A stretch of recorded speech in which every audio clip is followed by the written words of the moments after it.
El metal helado del Renault Laguna de 1998 se sentía como una extensión de la tumba. Leo apoyó la frente en el volante, el plástico gastado transmitiendo una vibración apenas perceptible del motor al ralentí, consumiendo una gasolina que no podía permitirse desperdiciar. Afuera, la noche de la periferia industrial era un abismo de silencio y humedad. Cada respiración formaba una nube de vaho que se aferraba al parabrisas, oscureciendo un mundo que ya los había olvidado. La pierna mala, recuerdo constante del andamio que se vino abajo, le latía con un dolor sordo y profundo, un metrónomo de su fracaso que marcaba el ritmo de su desgracia. Había sido albañil, un hombre que construía cosas con sus manos. Ahora, esas mismas manos, agrietadas y vacías, temblaban no solo por el frío, sino por la impotencia más absoluta. Sentía el corazón apretado, un puño de hielo en el pecho. No había nada. Nada más que este ataúd de metal oxidado sobre 4 ruedas y el sonido que más temía en el mundo, la tos de su hija. En su bolsillo, el calor de su mano no podía hacer nada contra la realidad metálica de las últimas monedas. Las sacó y las contó por 10ª vez sobre el tablero agrietado del coche, bajo la débil luz de una farola lejana. 47 euros, la cifra exacta de su derrota. 47 euros para separar a su hija de la neumonía. La náusea subió a su garganta, un sabor amargo a bilis y hambre. Recordó el sonido de la risa de Elena, su esposa, reverberando en las paredes de su pequeño apartamento, un sonido que ahora parecía pertenecer a otra vida, a otro hombre. Ahora el único sonido era el silbido del viento colándose por la junta de la ventanilla, un lamento constante, y el crujido del asiento trasero cada vez que Mía se movía entre sueños, envuelta en todas las mantas y abrigos que poseían. Le habían quitado todo: el trabajo, la salud, la casa, la dignidad. La vida se la había llevado un año antes. Solo quedaba el frío, un frío que se metía en los huesos. Leo giró la cabeza con una lentitud infinita. En el asiento trasero, Mía era un pequeño bulto tembloroso. Su rostro, pálido y delgado bajo la mortecina luz anaranjada, tenía una serenidad que le partía el alma. Dormía, pero incluso en sueños, su cuerpo luchaba. La vio fruncir el ceño y un pequeño quejido escapó de sus labios antes de que llegara el estallido. Una tos seca, perruna, un eco ronco que resonaba en el pequeño habitáculo del coche con la violencia de una sentencia. Era el sonido del fracaso de Leo. Cada acceso de tos era un martillazo en su conciencia, un recordatorio de que el aire helado de las noches en el coche se estaba alojando en los pequeños pulmones de su hija. Extendió una mano y le tocó la frente. Estaba húmeda y fría. Un arrepio de pánico puro recorrió su espina dorsal, eléctrico y paralizante. El miedo no era a la oscuridad ni al hambre. El miedo era a ese sonido, a que una noche ese sonido simplemente se detuviera, para siempre. Sus ojos se desviaron hacia la caja de cartón en el asiento del copiloto, el tesoro de una vida desmantelada, el oso de peluche de Mía, con un ojo colgando, una fotografía enmarcada de Elena, sonriendo bajo el sol de un verano que se sentía a 1.000.000 de años de distancia, y doblado, casi con violencia, el papel oficial, el aviso de desahucio. Podía recordar el sonido del oficial de justicia golpeando la puerta, firme e impersonal. Podía sentir el papel crujiendo en sus manos, cada palabra una pala de tierra sobre su ataúd. Incumplimiento de pago, orden judicial, palabras que le habían arrancado el suelo bajo los pies. Su estómago se retorció, un calambre agudo y vacío. No había comido nada sustancial en 2 días, dándole a Mía el último sándwich y el brick de zumo. La culpa era una bestia física, devorándole por dentro, dejando solo un hueco doloroso donde antes había orgullo, donde antes había esperanza. La esperanza era un lujo que costaba más de 47 euros. Se recostó en el asiento, el cuello dolorido por la postura imposible. Las luces de la ciudad brillaban en la distancia como un enjambre de estrellas indiferentes, una promesa de calor y vida que les estaba vedada. Eran invisibles. Un hombre roto y su hija enferma en un coche oxidado, una mota de polvo en el margen de la sociedad. El silencio ahora era pesado, opresivo. Ya no se oía el viento, solo el zumbido en sus propios oídos y el latido lento y pesado de su corazón. Podía oler la podredumbre sutil de la tapicería húmeda, el olor a desesperación. Una lágrima silenciosa, caliente y solitaria rodó por su mejilla y se perdió en la barba de 3 días. Cerró los ojos con fuerza. Tenía que haber algo, cualquier cosa, un refugio, por precario que fuera.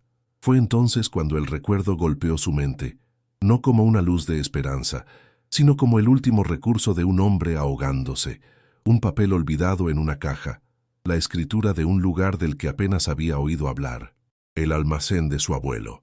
La idea no llegó como un faro, sino como el eco de un fantasma, un susurro en el rincón más polvoriento de su memoria. Mientras el frío del coche seguía royéndole los huesos, la imagen de un papel amarillento emergió de la niebla de su agotamiento. La escritura, la herencia de un abuelo que era poco más que un nombre en su partida de nacimiento. Un hombre silencioso y distante del que su madre hablaba con una mezcla de resentimiento y tristeza. El almacén. Un edificio en el polígono industrial del que nunca nadie hablaba. Recordaba haber visto el documento una sola vez, cuando vaciaba la casa de su madre, un papel legal con un sello y una firma que no significaba nada para él en ese momento. Ahora, en el silencio opresivo de su tumba de metal, esa firma olvidada se convirtió en un clavo ardiendo. No era esperanza. La esperanza era una emoción cálida, y él ya no recordaba lo que era el calor. Era algo más primario, una posibilidad. La última, la más ínfima de las posibilidades, el último naipe en una mano perdedora. ¿Era una locura? Probablemente. El polígono industrial era un cementerio de empresas fallidas, un lugar al que la gente solo iba para deshacerse de escombros. El almacén, si es que aún existía, llevaría abandonado casi 40 años. Podría ser un solar vacío, o peor, estar ocupado por cualquiera. La mente de Leo, febril por el hambre y la falta de sueño, se debatía en un torbellino de dudas. Cada duda era lógica, razonable. Pero entonces, desde el asiento trasero, llegó de nuevo ese sonido, la tos de Mía, un desgarro húmedo y ronco en la quietud de la noche. Ese sonido anulaba toda lógica. Ese sonido era su única brújula. El riesgo de encontrar una ruina era aterrador, pero el riesgo de quedarse allí, de escuchar esa tos una noche más, una semana más, era insoportable. Era una certeza de desastre. Con un movimiento que se sintió pesado, monumental, Leo se irguió. Metió las llaves en el contacto. El motor de arranque gimió en protesta, un sonido tan cansado como él. Pero al final, el viejo motor tosió y cobró vida. Giró la cabeza hacia atrás, forzando una sonrisa que se sintió como una máscara de papel maché. «Mía, cariño», susurró, su voz ronca por el desuso. «¿Estás despierta?» Los ojos de la niña se abrieron. 2 pozos oscuros y febriles en la penumbra. Ella asintió acurrucada, un pequeño animalito buscando calor. «Vamos a ir a un sitio nuevo», continuó Leo, odiándose por la mentira, por la falsa alegría que intentaba inyectar en su tono. «Un sitio grande, un castillo». La palabra sonó absurda, ridícula, en el interior de aquel Renault oxidado, pero en los ojos de Mía brilló una chispa minúscula, un destello de curiosidad infantil que no había visto en semanas. «¿Un castillo, papi?» Su vocecita era un hilo frágil. «Sí, mi amor, un castillo solo para nosotros». Ella esbozó una sonrisa débil, una sombra de la que él recordaba, pero fue suficiente. Le partió el corazón en 2, pero también le dio la fuerza para poner la marcha. El coche se apartó del bordillo con un crujido, dejando atrás la única dirección que habían tenido en días. La ciudad dormía a su alrededor. Las ventanas de las casas eran rectángulos oscuros, pero detrás de ellas, Leo imaginaba calor, camas, seguridad. Sentía cada una de esas casas como un reproche personal. Él, que había construido paredes para otros, no podía ofrecerle a su hija ni un solo techo. El coche avanzaba por las avenidas desiertas, sus faros amarillentos cortando la oscuridad como 2 cuchillos cansados. Dejaron atrás los barrios residenciales, luego el centro silencioso, y se adentraron en las arterias que conducían a la periferia industrial. El paisaje cambió gradualmente. Los árboles y los pequeños edificios dieron paso a moles de hormigón y vallas metálicas. Las farolas se espaciaron, creando largos tramos de una oscuridad casi total, salpicada por el parpadeo lejano de alguna luz de seguridad. El aire que entraba por las rendijas del coche cambió también. Ya no olía a ciudad dormida, sino a metal frío, a químicos y a la humedad estancada de los lugares olvidados. Era el olor del fracaso a gran escala. El Renault Laguna parecía un fantasma errante en aquel laberinto de naves silenciosas y calles agrietadas por las que crecía la maleza. Los nombres de las empresas, pintados en letras gigantes y descoloridas sobre las fachadas, eran epitafios de un tiempo más próspero. Logística Universal, Aceros del Sur, nombres que prometían movimiento y producción, ahora solo presidían sobre el silencio y el óxido. Leo sentía que se adentraba en las entrañas de una bestia muerta.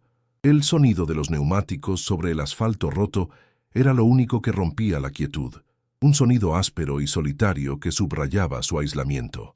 A su lado, la caja de cartón con sus pocas posesiones vibraba con el traqueteo del coche.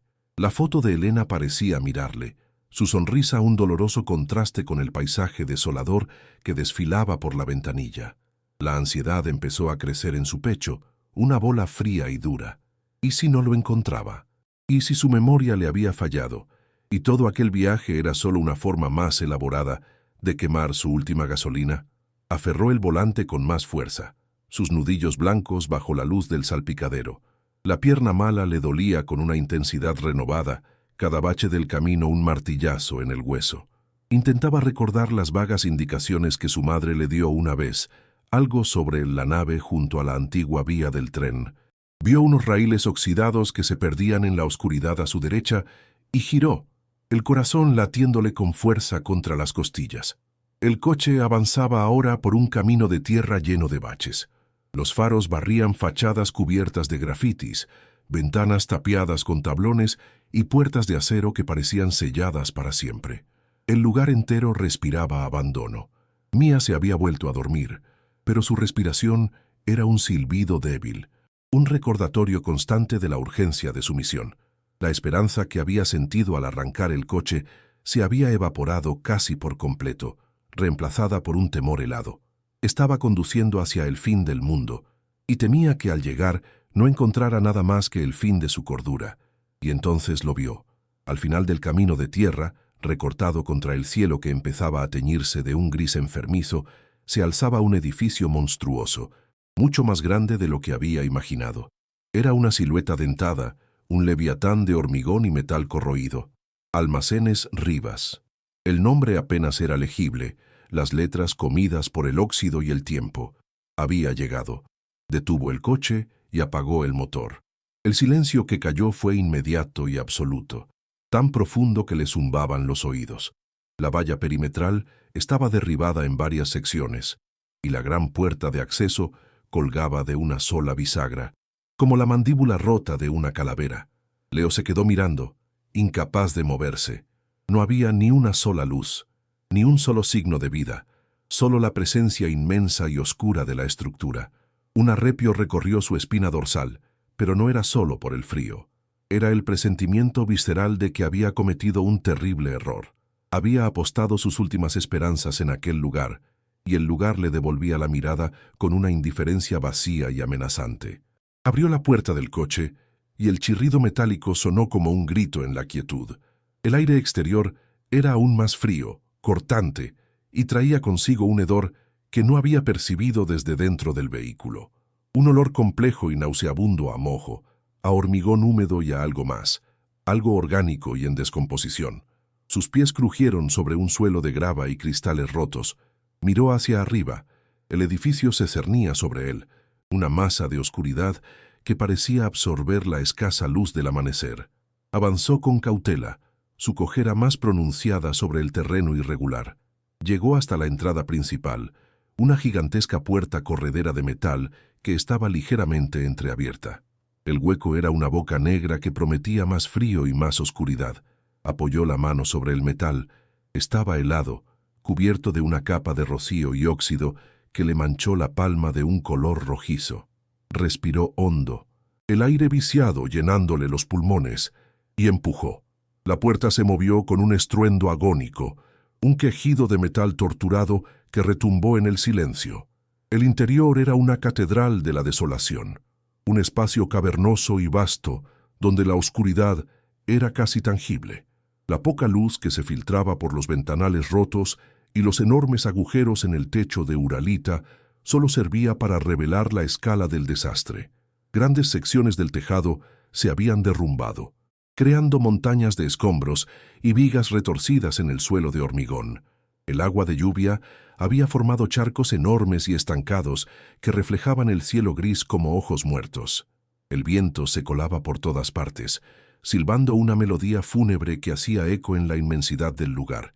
Leo se quedó paralizado en el umbral, el sonido del viento y el goteo constante del agua desde el techo roto como únicos compañeros. El olor era insoportable aquí dentro, una mezcla densa de podredumbre, excrementos de paloma que cubrían cada viga y cada saliente como una nieve sucia, y el olor metálico de la decadencia. Esto no era un refugio, era una ruina, un monumento colosal al fracaso y al abandono. La falsa esperanza se hizo añicos en su interior. Avanzó unos pasos, sus pisadas resonando de forma antinatural en el vasto espacio. Vio los restos de lo que debieron ser estanterías industriales, ahora esqueletos de metal oxidados y derrumbados sobre sí mismos.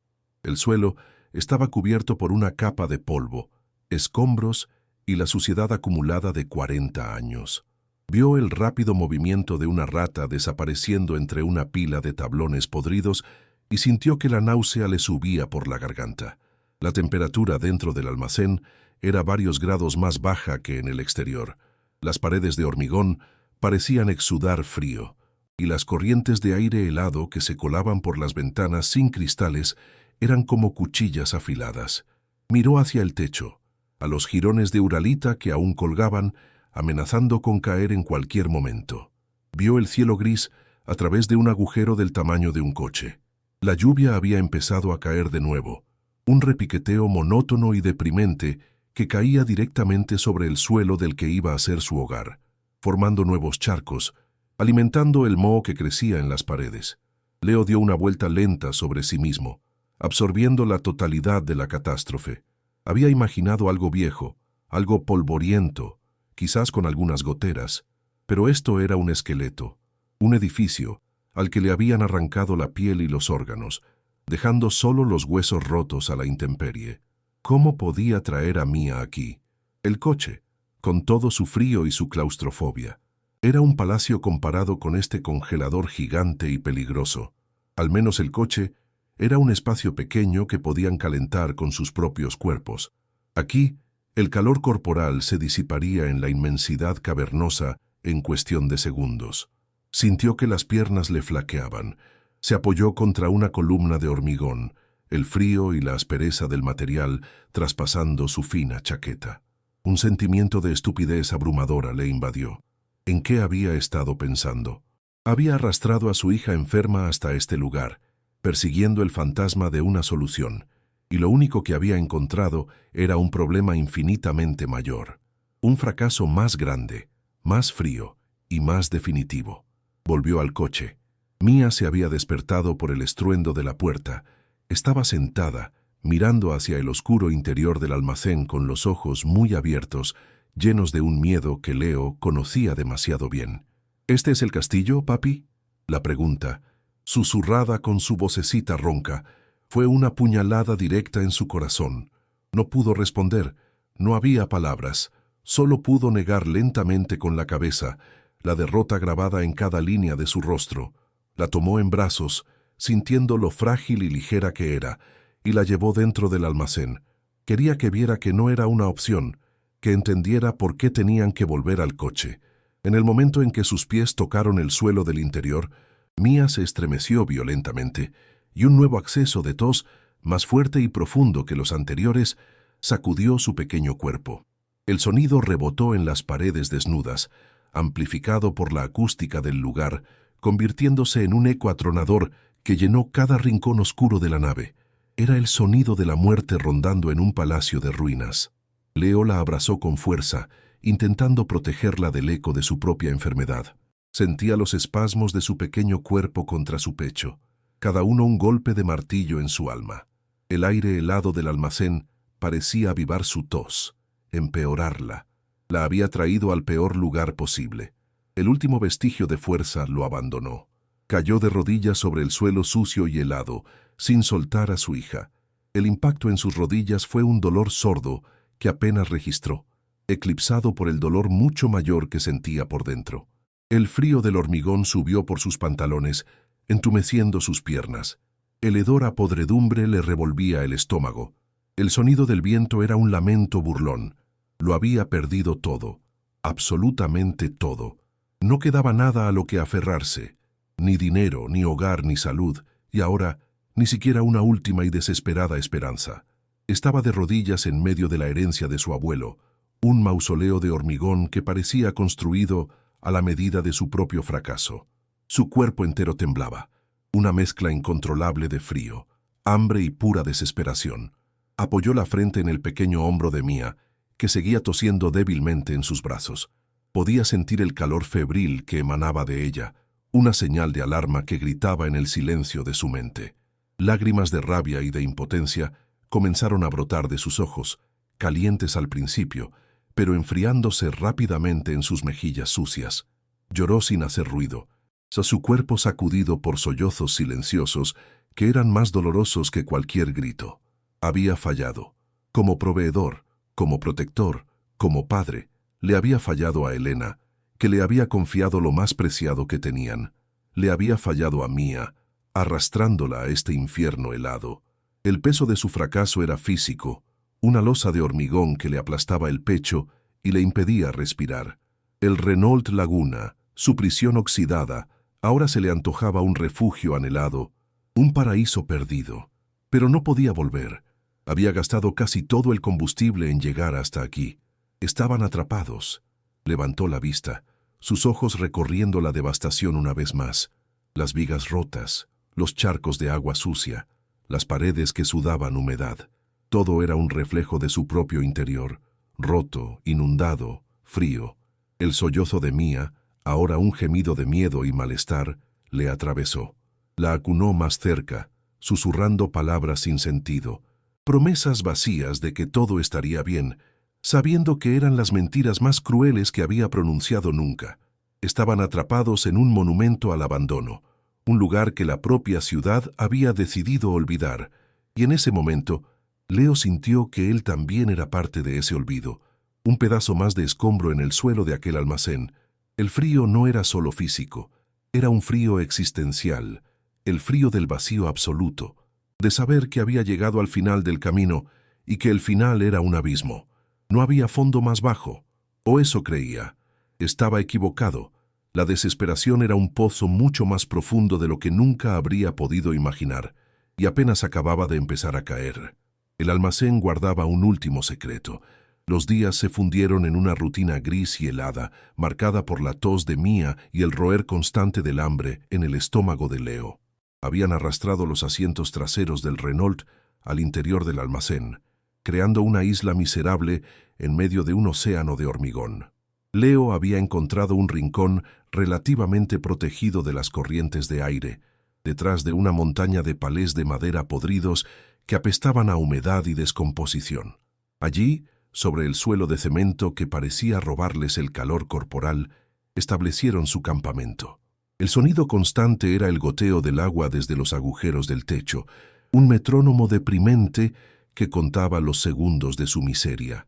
Cada gota era un recordatorio de la fragilidad de su refugio.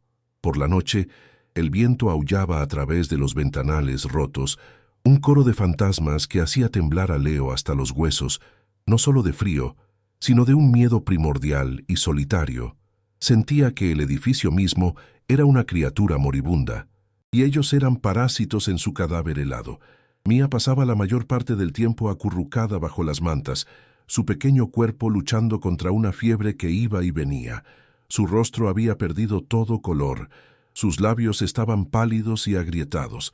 Leo sentía una impotencia que era un dolor físico, una quemazón en el pecho.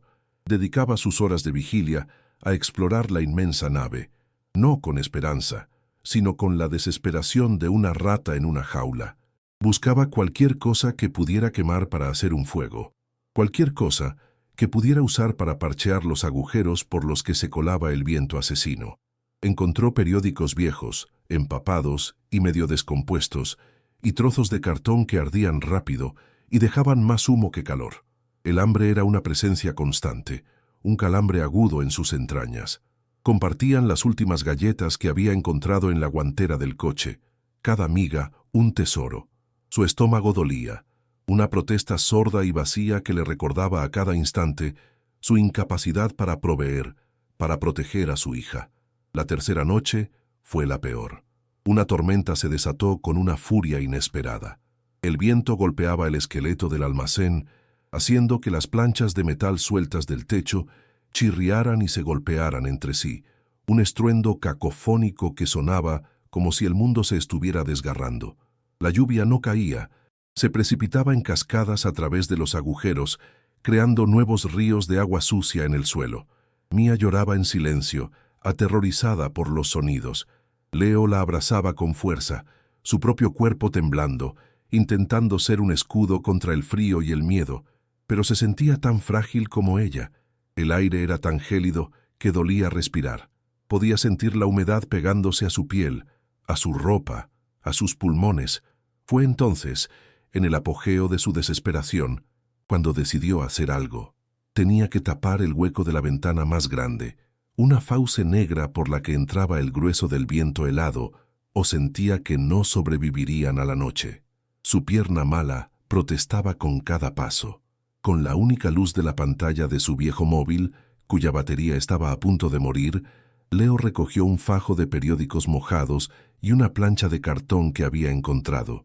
Se acercó a la ventana rota, un enorme rectángulo a unos 20 metros de su precario refugio. El viento le golpeó en la cara, con la fuerza de un puñetazo, trayendo consigo una ráfaga de lluvia helada que le cortó la respiración.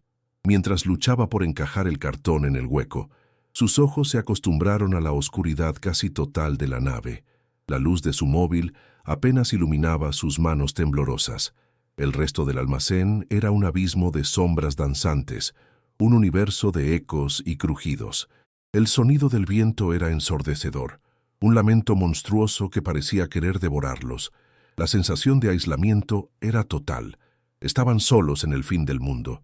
Su mente, agotada y febril por el hambre, comenzaba a jugarle malas pasadas. Le parecía oír susurros en el viento, ver movimientos en las sombras más profundas. Fue en ese preciso instante, mientras sus dedos entumecidos intentaban asegurar un borde del cartón, cuando sucedió. En un rincón lejano y oscuro del almacén, en una zona que parecía completamente tapiada por una pared de ladrillos, una luz parpadeó. No fue una luz fuerte, sino el brillo débil y amarillento de una única bombilla desnuda. Duró apenas 2 segundos, un pulso de luz enfermiza que iluminó brevemente un pequeño sector de la pared de ladrillos, y luego se apagó, devolviendo esa esquina a la oscuridad más absoluta. Leo se quedó congelado, el corazón martilleándole en el pecho con una violencia repentina.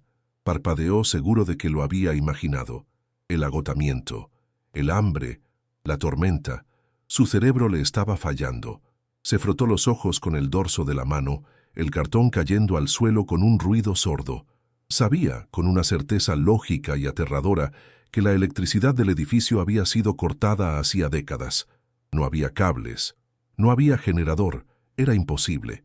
Miró fijamente hacia el rincón oscuro, esperando, conteniendo la respiración.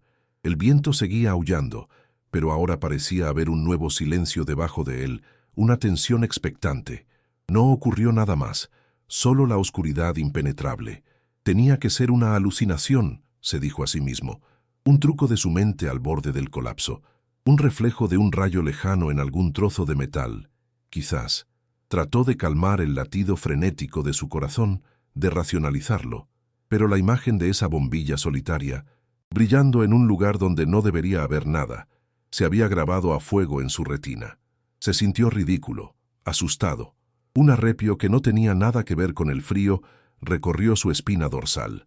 Estaba a punto de darse la vuelta, de volver a la miserable seguridad de su rincón y olvidarlo todo, cuando una vocecita frágil y temblorosa rompió el estruendo de la tormenta, justo a su lado. Se había olvidado de que Mía le había seguido. Su susurro fue más impactante que cualquier trueno. «Papá, ¿quién ha encendido la luz?». Las palabras de Mía golpearon a Leo con la fuerza de una descarga eléctrica. Giró la cabeza lentamente, sus ojos encontrando la pequeña silueta de su hija de pie a un par de metros de él, envuelta en una manta, con los ojos muy abiertos y fijos en el mismo rincón oscuro. Ella también lo había visto. No era su imaginación. La confirmación, en lugar de tranquilizarlo, desató un torrente de pánico helado en sus venas. Si no era una alucinación, ¿qué era? ¿No estaban solos? La idea era infinitamente más aterradora que cualquier tormenta. ¿Había alguien más viviendo en aquel laberinto de ruinas? ¿Alguien escondido en las sombras, observándolos? La náusea subió a su garganta, un sabor amargo a miedo puro. Agarró a Mía instintivamente, levantándola en brazos y corriendo, cojeando torpemente en la oscuridad, de vuelta a su rincón. Se agazaparon detrás de los palés, el corazón de Leo latiendo tan fuerte que temía que lo oyeran, quienquiera que estuviera allí. El resto de la noche fue una tortura de vigilia. Leo no pegó ojo, sus sentidos alerta a cada crujido, a cada gemido del viento, interpretando cada sonido como una amenaza inminente. Sostenía en su mano la única arma que tenía, una barra de hierro oxidada que había encontrado, sintiendo su peso frío y poco tranquilizador. Pero la luz no volvió a encenderse. No hubo más sonidos que los de la tormenta, amainando lentamente. Cuando las primeras luces grises del alba comenzaron a filtrarse por los agujeros del techo, pintando el interior del almacén con tonos de ceniza, Leo se sentía como un fantasma. Estaba exhausto, pero la pregunta seguía ardiendo en su mente, negándose a ser ignorada. ¿Qué era esa luz? La curiosidad, mezclada con una pizca de la vieja desesperación que le impulsaba a hacer cualquier cosa por cambiar su situación, comenzó a superar al miedo. Tenía que saberlo, tenía que investigar. Era un riesgo, pero quedarse allí, en la ignorancia y el terror, era insoportable. Esperó a que Mía se durmiera de nuevo, agotada por la noche de miedo y fiebre. Luego, con la barra de hierro en la mano, se puso en pie. Su pierna le dolía terriblemente. Cada paso era un recordatorio de su vulnerabilidad. Avanzó con cautela por el vasto espacio, sus pisadas levantando pequeñas nubes de polvo. El almacén, a la luz del día, parecía menos amenazante, pero el recuerdo de la bombilla parpadeante le ponía la piel de gallina. Se dirigió hacia el rincón lejano, el lugar donde la oscuridad había cobrado vida por un instante. A medida que se acercaba, vio que, efectivamente, la esquina estaba cerrada por un muro de ladrillos que iba del suelo al techo. Una estructura que parecía más nueva que el resto del edificio. Parecía sólido, impenetrable. No había puerta, ni ventana. Solo una pared de ladrillo rojo y mortero gris. Su primer pensamiento fue que se había equivocado de lugar, que la luz debía de haber venido de otro sitio. Pero Mía había mirado aquí. Él había mirado aquí. Se detuvo a un par de metros de la pared, examinándola. Parecía perfectamente normal. El corazón le empezó a bajar de revoluciones, la decepción mezclándose con el alivio. Quizás todo había sido un error, un extraño juego de luces y sombras. Se acercó más, la frustración creciendo en su interior. Iba a darse la vuelta cuando algo llamó su atención. Un detalle insignificante. El mortero entre los ladrillos, en una sección central, tenía un color ligeramente diferente, menos desgastado por el tiempo y la humedad. Parecía más fresco, aunque frescos en aquel lugar significaba que podría tener 30 años en lugar de 40. Un impulso inexplicable le hizo extender la mano y tocar los ladrillos. Estaban fríos y ásperos. Empujó. No se movieron. Frustrado, golpeó la pared con el puño, y entonces lo oyó.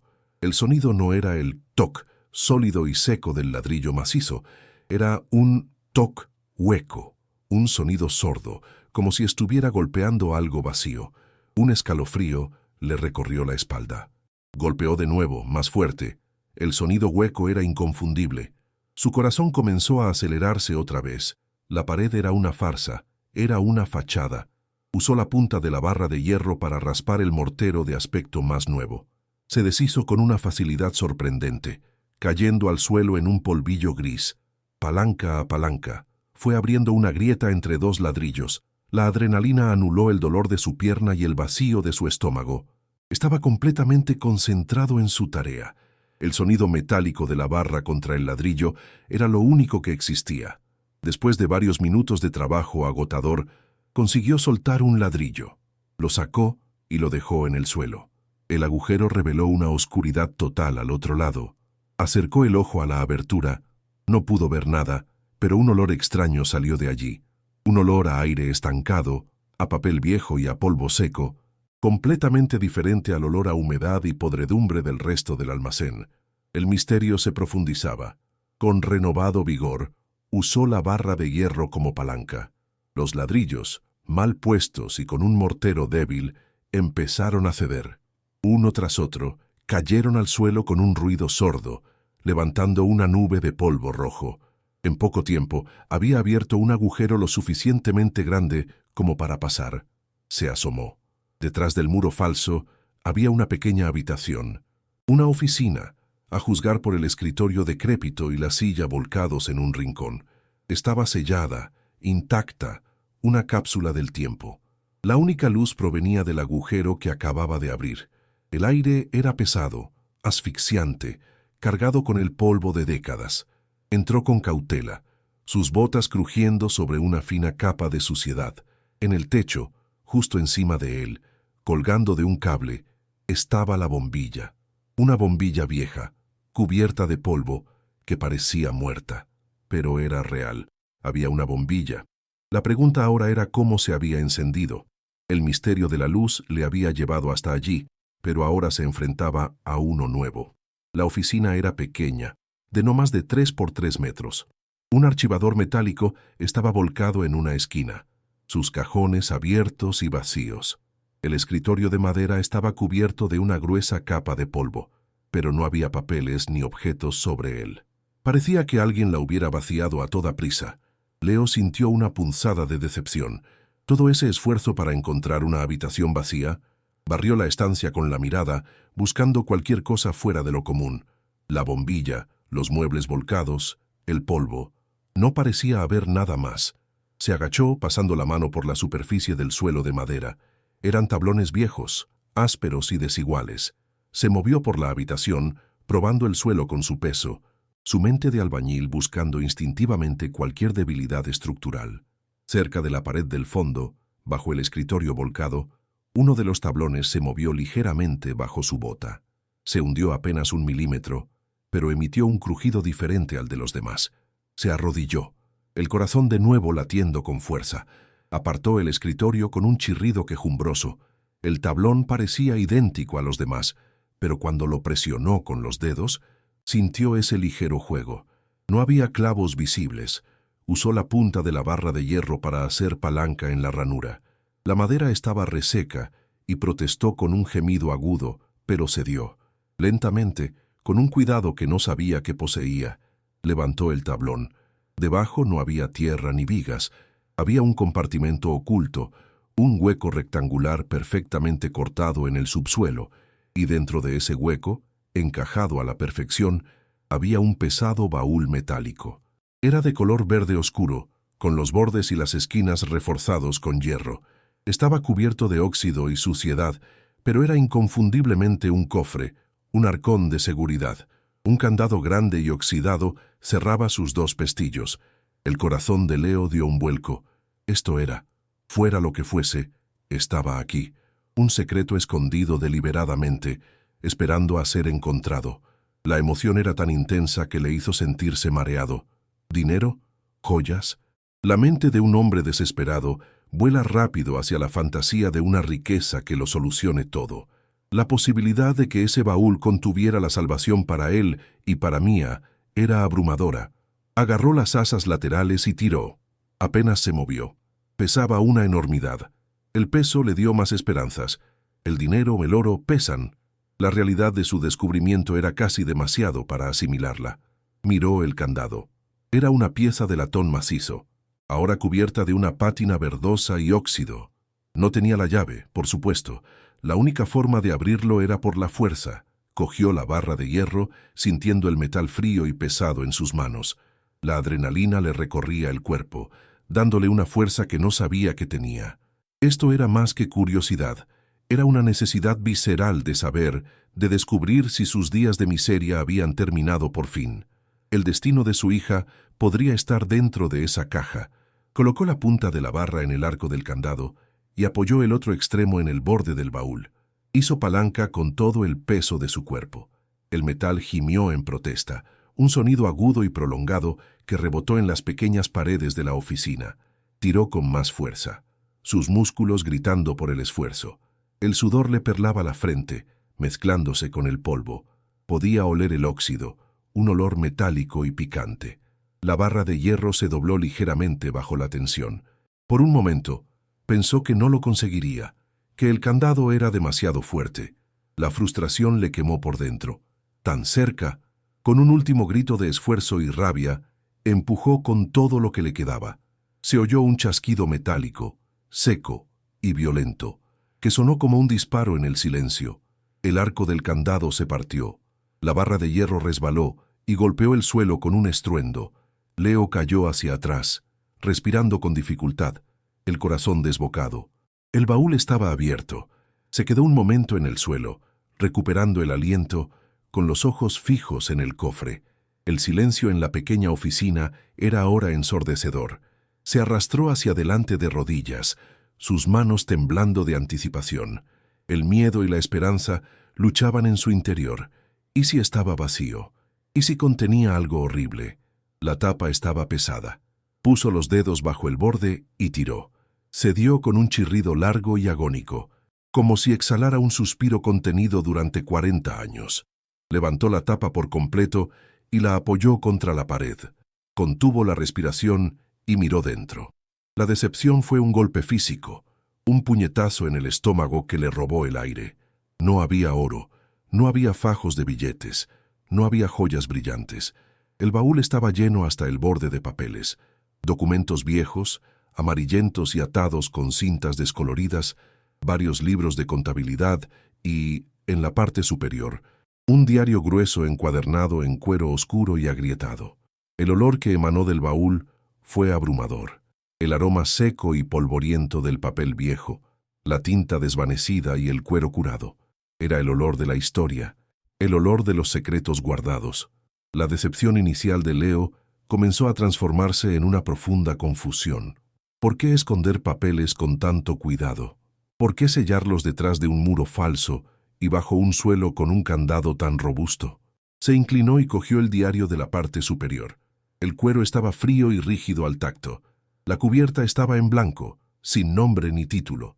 Con dedos temblorosos, lo abrió por una página al azar. La caligrafía era apretada, nerviosa, pero legible. Sus ojos recorrieron las primeras líneas y las palabras que leyó hicieron que se le helara la sangre en las venas. No entendía todo el contexto, pero las palabras, amenazas, expulsión y fraude, saltaron de la página como si estuvieran en llamas. Sintió un nudo en el estómago, esta vez no de hambre, sino de pavor. Dejó el diario a un lado y empezó a examinar los otros documentos. Había escrituras de propiedad, docenas de ellas, enrolladas y atadas con cintas rojas que se deshacían al tocarlas. Eran de vastas extensiones de tierras de cultivo, parcelas que rodeaban la ciudad. También había un fajo de cartas, las hojas quebradizas y finas como la piel de una cebolla. Leyó fragmentos de una de ellas. La firma al final del texto le hizo detenerse. Arturo Montero. El nombre le sonaba vagamente. Un abogado de la época, ahora una figura importante en la ciudad. Las cartas hablaban de presión legal y preoportunidades de desarrollo. Lentamente, como las piezas de un rompecabezas oscuro y terrible, la historia comenzó a tomar forma en su mente. Cogió el diario de nuevo y lo abrió por el principio. En la primera página, una sola frase estaba escrita con una caligrafía temblorosa pero firme. Para que nadie olvide lo que hicimos, que Dios me perdone. La firma era la de su abuelo. De repente, comprendió. Su abuelo no era solo el dueño de un almacén abandonado. Él y su socio, Montero, habían sido los arquitectos de una trama masiva y despiadada.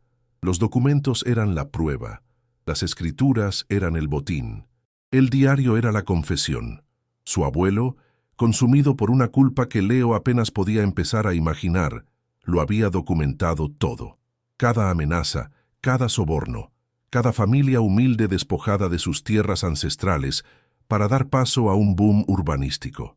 Había reunido las pruebas con la intención de confesar, de destruir a su socio y quizás de encontrar algún tipo de redención. Leo sintió una oleada de náuseas. Esto no era un tesoro, era una maldición. El peso de aquellos papeles era mucho mayor que el de cualquier cantidad de oro. Era el peso de docenas de vidas arruinadas, de injusticias enterradas durante 40 años, y su propia sangre estaba manchada con ello. El nombre de su familia estaba ligado a este crimen. Miró la bombilla que colgaba del techo, y entonces otra pieza encajó. La luz. No era un fantasma. No había nadie más en el almacén. En el fondo del compartimento oculto, junto al baúl, vio los restos de un dispositivo extraño. Una pequeña caja de metal con cables corroídos y una batería vieja y sulfatada. Su abuelo, paranoico y asustado, debió haber instalado una especie de alarma silenciosa, un circuito simple conectado a la bombilla, una advertencia de que el compartimento había sido alterado. Después de 40 años de silencio, la batería finalmente había entrado en cortocircuito, provocando ese único y fantasmal parpadeo de luz que él y Mia habían visto. No había sido una señal para él. Había sido el último eco de la culpa de su abuelo, un último espasmo eléctrico de un secreto que se negaba a permanecer enterrado para siempre. La casualidad que le había llevado hasta allí era tan improbable que parecía cosa del destino. Leo se sentó en el suelo polvoriento de la oficina, el pesado diario en su regazo. El mundo exterior, con su frío y su hambre, pareció desvanecerse. Ahora se enfrentaba a un problema de una magnitud completamente diferente. Había venido a este almacén buscando un simple refugio, un techo para proteger a su hija del frío. En su lugar, había desenterrado una conspiración que había moldeado la historia moderna de su ciudad. Había encontrado la prueba de un crimen masivo perpetrado por uno de los hombres más poderosos de la región. Y el autor de todo, el cómplice de su propio abuelo, seguía vivo. La fragilidad de su situación le golpeó con una claridad brutal. Era un hombre sin nada, un ocupa en una ruina, con una hija enferma, y ahora tenía en sus manos un secreto que podía destruir a un hombre poderoso. Un secreto por el que, sin duda, ese hombre estaría dispuesto a matar para protegerlo. El frío que sintió en ese momento no venía del aire, sino del fondo de su alma. Cogió uno de los rollos de escrituras y lo desenrolló con cuidado. El mapa detallaba una enorme extensión de tierra. Reconoció los nombres de las granjas, ahora convertidas en polígonos industriales y urbanizaciones de lujo. El valor de esas tierras, hoy en día, debía ser astronómico, una fortuna incalculable. La ironía era cruel y amarga. Estaba sentado sobre la prueba de una riqueza robada que podría resolver todos sus problemas, pero esa misma prueba era también una sentencia de muerte. Si alguien descubría que tenía estos documentos, él y Mia estarían en un peligro mortal. El almacén, que antes le parecía una tumba, ahora se sentía como una fortaleza y una trampa al mismo tiempo. Era el único que conocía el secreto que se escondía en sus entrañas. El misterio de la luz parpadeante estaba resuelto, pero había abierto una caja de Pandora. Un nuevo bucle en la historia, mucho más peligroso que el anterior. La pregunta ya no era cómo sobrevivir al frío, sino cómo sobrevivir a la verdad. Cerró la tapa del baúl con un sonido sordo y definitivo. El clic de los pestillos pareció sellar su destino. Se quedó mirando el cofre metálico, la herencia real de su abuelo. No era un edificio en ruinas, era esto, un legado de culpa, un arma de doble filo, una oportunidad de justicia y un camino directo hacia el peligro. La desesperación que había sentido al llegar al almacén era simple y pura, la desesperación del hambre y el frío.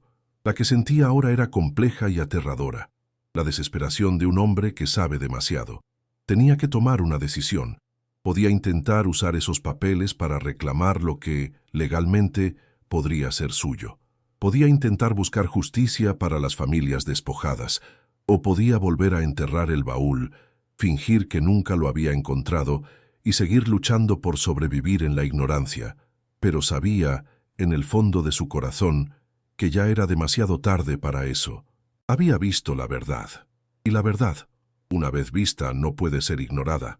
El juego había cambiado. Con un esfuerzo que le pareció sobrehumano, Leo volvió a colocar el tablón del suelo sobre el compartimento. Lo ajustó para que pareciera intacto. Empujó el escritorio volcado para que volviera a cubrir el lugar, el chirrido de la madera arrastrándose por el suelo, sonando extrañamente definitivo. Salió de la pequeña oficina y comenzó a volver a colocar los ladrillos en el agujero que había abierto, usando barro y escombros como un mortero improvisado. Tenía que ocultar cualquier rastro de su descubrimiento. Mientras trabajaba, su mente era un torbellino. Cada ladrillo que colocaba era una decisión. Estaba sellando el secreto de nuevo, pero ahora lo llevaba dentro de él. El almacén ya no era solo una ruina, se había convertido en el epicentro de su vida, el guardián de un pasado oscuro y la clave de un futuro incierto y peligroso. Afuera, en el cuerpo principal de la nave, oyó a Mia toser en sueños. El sonido le devolvió a la realidad con una claridad brutal. Todo lo que hiciera a partir de ahora sería por ella. El frío del hormigón ya no era nada. Un nuevo tipo de hielo, mucho más profundo y paralizante, se había instalado en el corazón de Leo. De vuelta en su nido de miseria, con Mia durmiendo a su lado, su respiración un silbido débil, abrió de nuevo el diario de cuero.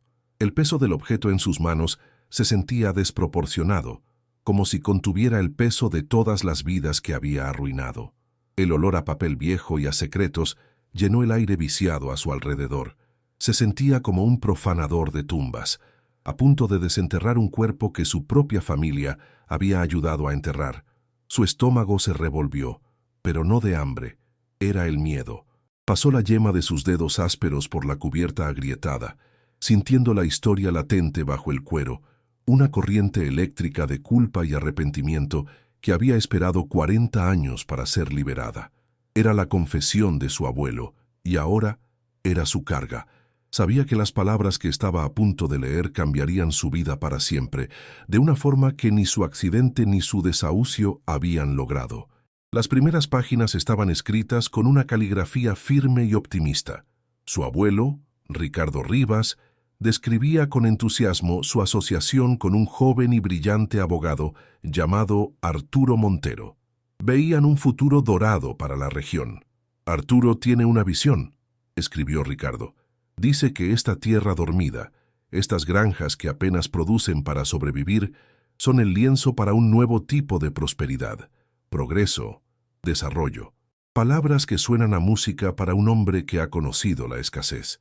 Leo podía sentir la ambición de su abuelo vibrando en la tinta desvaída, la misma ambición que él mismo había tenido una vez, la de construir un futuro seguro para su familia. Ricardo hablaba de comprar las tierras a un precio justo, de ofrecer a los agricultores una salida digna. La inocencia de esas primeras páginas era casi dolorosa. Una luz brillante antes de la oscuridad total que sabía que estaba por venir. Era el retrato de un hombre a punto de hacer un pacto con el diablo, sin siquiera saberlo. Pocas páginas después, el tono del diario cambió drásticamente. La caligrafía se volvió más apretada, más nerviosa. Ricardo describía las primeras negativas de los agricultores, hombres y mujeres con las manos y el rostro curtidos por el sol, cuyas familias habían trabajado esa tierra durante generaciones. No entienden el progreso, se quejaba Ricardo, pero Leo podía leer la duda entre líneas. Luego, la primera mención a las técnicas persuasivas de Montero.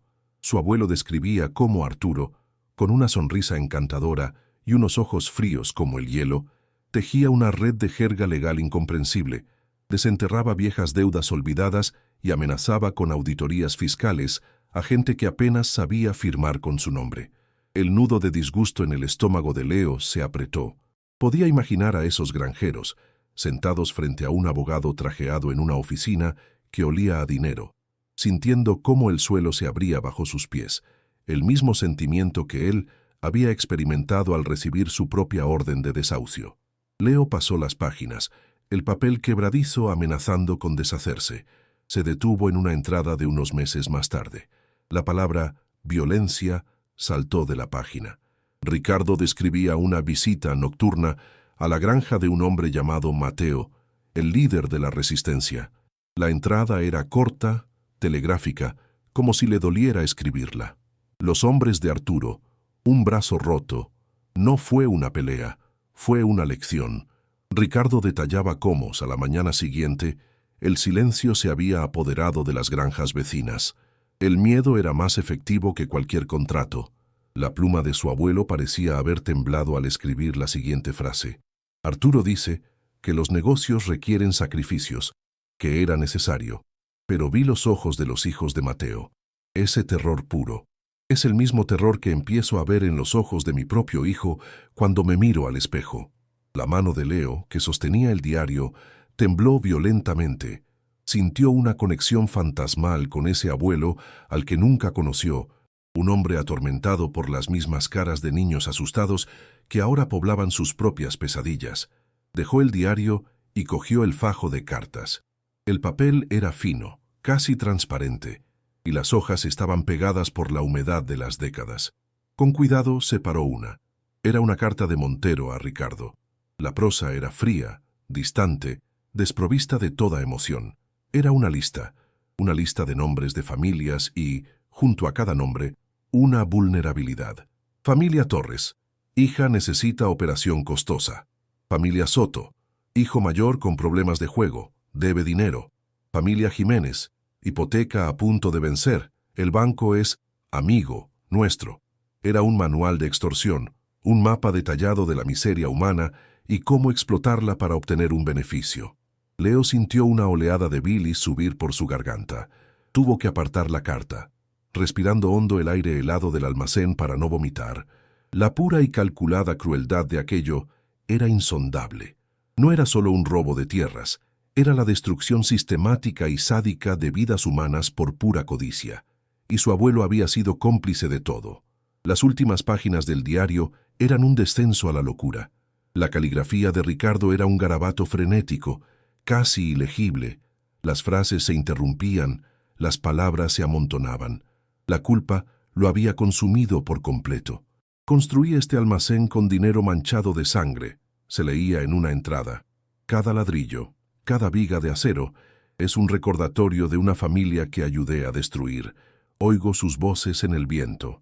En esas últimas páginas, Ricardo Rivas detallaba su plan de redención. Había pasado meses reuniendo en secreto todas las pruebas, las escrituras originales que demostraban la propiedad ancestral de las familias, las cartas incriminatorias de Montero y su propio diario como confesión jurada. Escribió sobre la oficina secreta, el muro falso, el compartimento bajo el suelo. El único lugar que Arturo no conoce, escribió, enterraré aquí la verdad, con la esperanza de tener el valor de desenterrarla y llevarla ante la justicia. Es mi única oportunidad de volver a mirar a mi hijo a la cara. La última entrada heló la sangre de Leo. Estaba fechada solo 2 días después de la anterior y ocupaba apenas una línea en la parte superior de la página. La tinta estaba corrida, como si una gota de agua o una lágrima hubiera caído sobre ella. Él lo sabe. Solo esas 3 palabras, seguidas de una frase que selló el destino de su abuelo. Arturo estuvo aquí. Sabe lo que voy a hacer. Me dijo que los accidentes ocurren. La página terminaba ahí. No había más. Leo cerró el diario con un golpe sordo. El silencio del almacén se sintió repentinamente pesado, opresivo. Su abuelo no había muerto de un ataque al corazón en su cama. Había sido asesinado, o, como mínimo, amenazado de muerte con tal credibilidad que su corazón, ya debilitado por la culpa, simplemente se rindió. El misterio del robo de tierras se había convertido en un asesinato. Y él, Leo, el nieto del hombre atormentado, era ahora el único custodio de la verdad. El único que sabía que el respetado juez Montero era un ladrón y un asesino. Los días siguientes fueron una neblina de paranoia y miedo. Leo se movía por el almacén como un fantasma, volviendo a sellar la pared de la oficina con una mezcla de barro y escombros, ocultando cualquier rastro de su descubrimiento. El baúl, de vuelta en su escondite bajo el suelo, se sentía como una bomba de relojería bajo sus pies. Cada sonido lo hacía sobresaltarse. El gemido del viento a través de las ventanas rotas sonaba como un susurro con su nombre. El correteo de una rata en la oscuridad le parecía el paso sigiloso de un intruso. Apenas dormía. Cuando lo hacía, sus sueños eran un torbellino de caras, la sonrisa fría de Montero, el rostro aterrorizado de los hijos de Mateo, la caligrafía temblorosa de su abuelo. El peso de ese secreto era una carga física que le encorvaba la espalda y le oprimía el pecho. Miraba a Mía, acurrucada y febril, y sentía el dilema desgarrándole por dentro. Esa caja podía ser su salvación o su destrucción. Usar esa verdad podía darles un futuro o acabar con el poco presente que tenían. El sonido llegó una tarde, rompiendo la monotonía de su miseria con una violencia obscena. No era el viento ni el goteo del agua. Era el ronroneo suave y potente de un motor de lujo, un sonido que no pertenecía a aquel cementerio industrial. El corazón de Leo se detuvo y luego comenzó a latir con una fuerza desbocada. Se arrastró hasta una rendija entre dos tablones que cubrían una ventana y miró hacia afuera. Un Mercedes negro, reluciente como un escarabajo de obsidiana, estaba aparcado frente a la entrada. El sol de la tarde se reflejaba en su carrocería pulida, una visión tan fuera de lugar que parecía una alucinación. Un chófer con uniforme salió y abrió la puerta trasera. Leo contuvo la respiración. Un hombre anciano, vestido con un traje oscuro perfectamente cortado, descendió del vehículo con una lentitud deliberada. Se apoyaba en un bastón con empuñadura de plata. Su cuerpo era frágil, pero su postura irradiaba un poder inquebrantable. El pánico helado se apoderó de Leo. Había venido. El anciano caminó hacia la entrada principal del almacén, sus zapatos caros crujiendo sobre la grava y los cristales rotos. Se movía con la autoridad de un rey inspeccionando sus dominios más ruinosos. A pesar de la distancia, Leo podía ver sus ojos, pequeños y afilados, escudriñando la oscuridad del interior, evaluando la decadencia. El miedo le clavó los pies al suelo. Era él, juez Arturo Montero, el hombre de las cartas, el socio de su abuelo, el arquitecto del dolor de tantas familias, el asesino. Leo retrocedió instintivamente, fundiéndose con las sombras de una pila de maquinaria oxidada. Su cuerpo estaba rígido, cada músculo tenso. Montero no necesitaba saber que él había encontrado el baúl. El simple hecho de que el nieto de Ricardo Rivas estuviera allí, ocupando la propiedad que guardaba el mayor secreto de su vida, era motivo suficiente para esta visita. Montero no había venido a recordar viejos tiempos, había venido a medir a su enemigo. Montero se detuvo en el umbral, una silueta oscura contra la luz del exterior. No entró. No necesitaba hacerlo.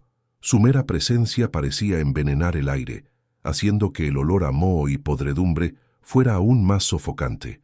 El chófer, un hombre corpulento de cuello ancho, dio un paso al frente y ahuecó las manos alrededor de su boca.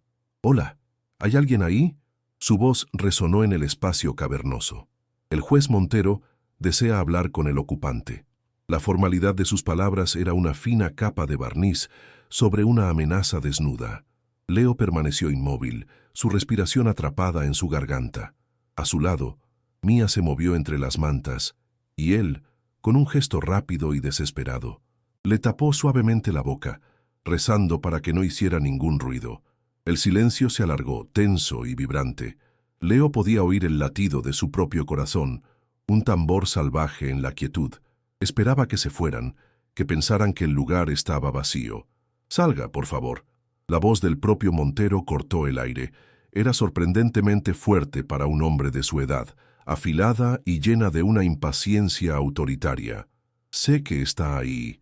Mis contactos en el ayuntamiento me informaron de que la propiedad había sido ocupada. He venido en son de paz, a hacerle una oferta. Considérelo un gesto de buena voluntad hacia el nieto de mi viejo amigo, Ricardo Rivas». La forma en que pronunció el nombre de su abuelo, con esa pausa y ese énfasis en viejo amigo, Envió un escalofrío por la espalda de Leo. No era una rama de olivo, era un anzuelo. Montero estaba sondeando el terreno, tratando de averiguar si el nieto era un simple vagabundo desesperado o alguien que sabía demasiado. Cada palabra era una jugada en una partida de ajedrez mortal que Leo no sabía cómo jugar. Quedarse escondido solo aumentaría las sospechas. Tenía que enfrentarse a él. Con el corazón martilleándole contra las costillas, Leo tomó una decisión.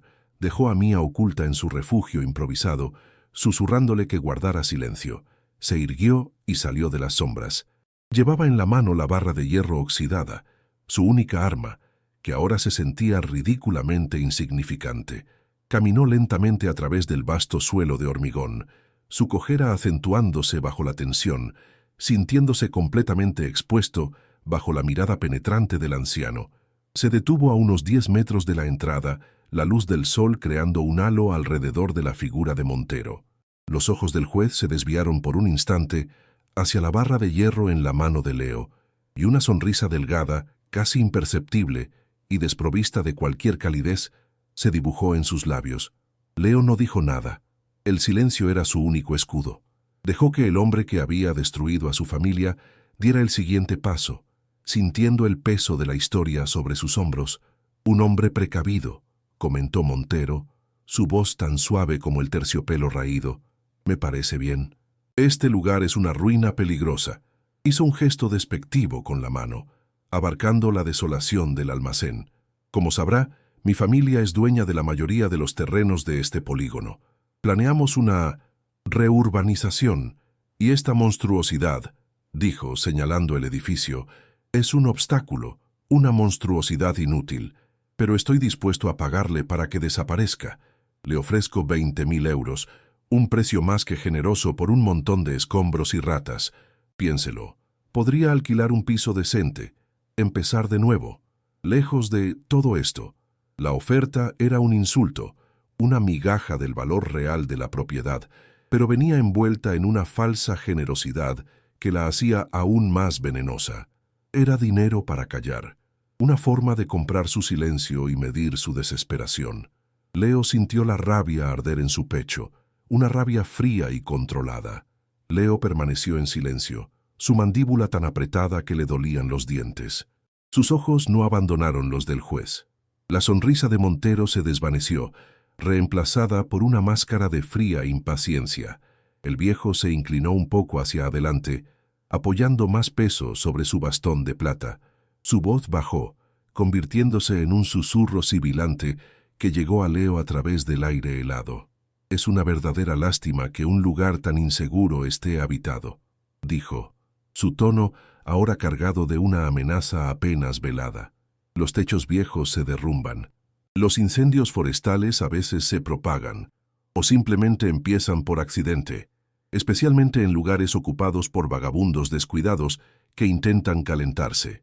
Hizo una pausa, dejando que las palabras surtieran efecto. Sería una tragedia espantosa que le ocurriera algo a alguien aquí, una auténtica tragedia, sobre todo si hay una niña pequeña dentro. Se dio la vuelta con parsimonia y se dirigió a su coche. La amenaza quedó flotando en el aire, fría, precisa y letal. ¿Qué harías tú en el lugar de Leo? ¿Aceptarías el dinero para sacar a tu hija de allí o te aferrarías a la verdad, arriesgándolo todo por una justicia que podría costarles la vida a ambos? La amenaza de Montero se quedó flotando en el aire helado, más fría y afilada que cualquier cuchilla de viento que se colara por las ventanas rotas. Leo se quedó inmóvil, petrificado, escuchando el sonido del lujoso motor del Mercedes al arrancar y alejarse, su ronroneo suave desapareciendo en la distancia hasta que solo quedó el silencio opresivo del almacén. El silencio era ahora diferente. Antes era el silencio del abandono. Ahora era el silencio de una tumba recién sellada. La barra de hierro en su mano se sentía ridículamente ligera, inútil. La amenaza no había sido contra él, no directamente. Había sido contra Mía, una auténtica tragedia, sobre todo si hay una niña pequeña dentro. Las palabras rebotaban en su cráneo, cada una un golpe de martillo. El miedo que sintió no era el miedo animal de la confrontación. Era un terror blanco, paralizante y absoluto, el miedo de un padre que acaba de escuchar la sentencia de muerte de su hija, pronunciada con la calma de un pronóstico del tiempo. Sabía, con una certeza que le helaba la médula, que Montero no bromeaba. El pánico le atenazó la garganta, un nudo áspero que le impedía respirar. Corrió de vuelta a su rincón, tropezando con su pierna mala, el dolor apenas registrado por su cerebro inundado de adrenalina. Encontró a Mía acurrucada, despierta, con los ojos llenos de un miedo silencioso. Había oído las voces. La abrazó con una fuerza desesperada, sintiendo el temblor de su pequeño cuerpo. Podía oler el olor a fiebre en su piel, un olor dulce y enfermizo que se mezclaba con el hedor a moho del almacén. El dilema que le había torturado durante días se evaporó. Ya no había elección. La verdad no era un arma para la justicia, era un veneno que los estaba matando. La oferta de Montero, 20.000 euros, era una burla, pero ahora parecía un salvavidas. Podía coger el dinero, desaparecer, llevar a Mía a un médico, a un lugar cálido. ¿Pero cómo? Montero no le daría el dinero. Le quitaría los documentos y luego se desharía de ellos. Incendio, derrumbe. Accidentes acontecen. No había salida. Estaba atrapado. Su mente corría a 1000 por hora, buscando una escapatoria, un ángulo, una esperanza. Pero cada camino mental terminaba en un muro de hormigón. Si se quedaba, Montero los mataría. Si intentaba negociar, Montero los mataría. Si iba a la policía, ¿quién le creería? Un vagabundo, un ocupa, acusando al juez más respetado de la región de un crimen de hace 40 años. Se reirían de él antes de arrestarle por allanamiento. Se sentía como una rata en una caja, y el agua estaba subiendo. Miró a su alrededor, a la inmensidad ruinosa del almacén. Este lugar, la herencia de su abuelo, se había convertido en su prisión y en su potencial tumba. La culpa de Ricardo Rivas era ahora su propia soga al cuello. El peso de la decisión le aplastaba. Tenía que hacer algo, cualquier cosa. Pero, ¿qué? Estaba completamente solo, sin dinero, sin poder, sin nadie en el mundo a quien recurrir. El aislamiento era tan absoluto como el frío, y el tiempo, lo sentía en sus huesos, se estaba acabando. El juez no esperaría mucho. Fue entonces cuando un recuerdo insignificante flotó en su mente. Un detalle que había observado en sus paseos desesperados por el polígono industrial. A unas pocas calles de distancia, enclavada entre dos naves abandonadas, había una pequeña tienda, una fachada descolorida, un escaparate polvoriento lleno de relojes viejos y engranajes. Una relojería. El cartel, casi ilegible, decía «Relojería Elías». Era el único signo de vida en kilómetros a la redonda, un anacronismo surrealista en medio del cementerio industrial. Nunca había visto a nadie entrar o salir, pero a veces, por la noche, veía una luz débil y amarillenta en la trastienda. Era una idea absurda, un acto de fe nacido de la más pura desesperación, pero era lo único que tenía. Un anciano relojero. ¿Qué podía hacer él? Probablemente nada, pero era una persona. Era alguien que no era Montero. Dejando a Mía escondida con la orden estricta de no hacer ruido, Leo salió del almacén y se adentró en las calles desiertas, su corazón latiendo con el ritmo frenético de un hombre que va a apostarlo todo a una última carta. La tienda estaba aún más decrépita de cerca. La pintura de la fachada se caía a trozos, revelando la madera podrida de debajo. El escaparate estaba tan cubierto de polvo que apenas se podía ver el interior. Una pequeña campana de latón, verde por la corrosión, tintineó cuando empujó la puerta. El sonido pareció extrañamente alegre en aquel ambiente de decadencia. El interior olía a aceite de máquina, a madera vieja y a polvo. El aire estaba dominado por un sonido que Leo no esperaba. Un suave y constante tic-tac. Cientos de relojes, de pared, de bolsillo, de sobremesa, llenaban cada superficie, cada uno marcando el tiempo a su propio ritmo, creando una sinfonía caótica pero extrañamente tranquilizadora. Detrás de un mostrador abarrotado de herramientas diminutas y engranajes, un hombre muy anciano levantó la vista. Era increíblemente delgado, con la piel como pergamino y unas gafas gruesas como el fondo de una botella. Sus manos, llenas de venas y manchas de la edad, sostenían una pinza diminuta sobre el corazón abierto de un reloj de bolsillo. El anciano, el señor Elías, no pareció sorprendido de verle. Sus ojos, magnificados por los gruesos cristales, eran agudos y curiosos. Leo se quedó parado sin saber qué decir. ¿Cómo empezar? ¿Necesita un reloj nuevo? Su voz era un susurro seco y quebradizo, como hojas secas. Leo negó con la cabeza. No, yo soy el nieto de Ricardo Rivas, dijo, las palabras saliendo en un torrente. Estoy viviendo en el viejo almacén. Al oír el nombre de Ricardo Rivas, las manos del relojero se detuvieron. La pinza tembló y un diminuto engranaje de latón cayó sobre el mostrador, girando hasta detenerse. Elías se quitó las gafas lentamente y Leo vio sus ojos por primera vez. Eran ojos acuosos, pálidos, pero en su interior había una inteligencia y una tristeza profundas. El anciano se quedó mirándole durante un largo rato, un silencio cargado de historia no contada que se mezclaba con el tic-tac de los relojes. El tiempo, en aquella tienda, parecía haberse detenido hacía 40 años, esperando aquella conversación, pues sabía que algún día alguien vendría, susurró Elías, su voz apenas audible por encima del coro de relojes. Vi las luces de tu coche la otra noche. He visto el Mercedes negro hoy.